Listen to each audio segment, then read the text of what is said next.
इंग्रज शासन काल में 1937 मसीह माद्रास प्रेसिडेंसी रो कांग्रेस नेता श्री राजा गोपालाचारी जहाँ राजाजी बोली कहुए 1952 रु 54 मसीह मुख्यमंत्री पदवी दिया से महात्मा गांधी अति निकटतम सहयोगी थे मित्र मध्य थे।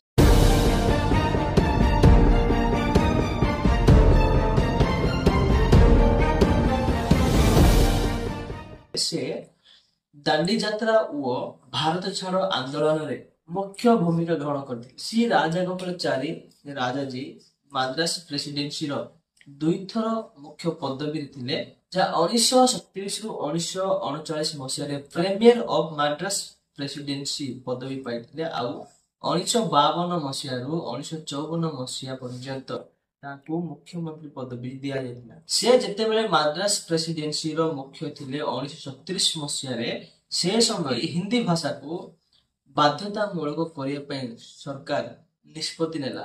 1938 मसीहा एप्रिल और मे मासरे प्रत्येक स्कूल और विद्यालय मानक हिंदी भाषा शिक्षा देवा आरंभ है स्कूल मानक।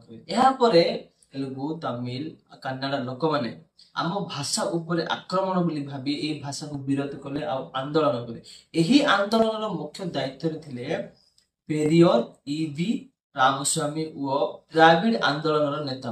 यह आंदोलन मुख्य उद्देश्य थिला निज भाषा को सुरक्षा करबा निज संस्कृति को सुरक्षा करबा आउ भारत गोटे भाषा बहुल राष्ट्र यही राष्ट्र रे गोटे भाषा को आमे मान्यता देबा नै समस्त भाषा को मान्यता देबा बोली कि से मानकर अभियोग थिला। आउ यही आंदोलन जते बेले बढ़िया को लागिला राजा गोपालाचारी राजाजी से 1949 मसीह निजे इस्तफा देबा को बाध्य हेले आउ 1940 मसीह यही आंदोलन बंद है। तापर यही हिंदी बाध्यतामूलक नीति 1940 मसीह बंद हो गला।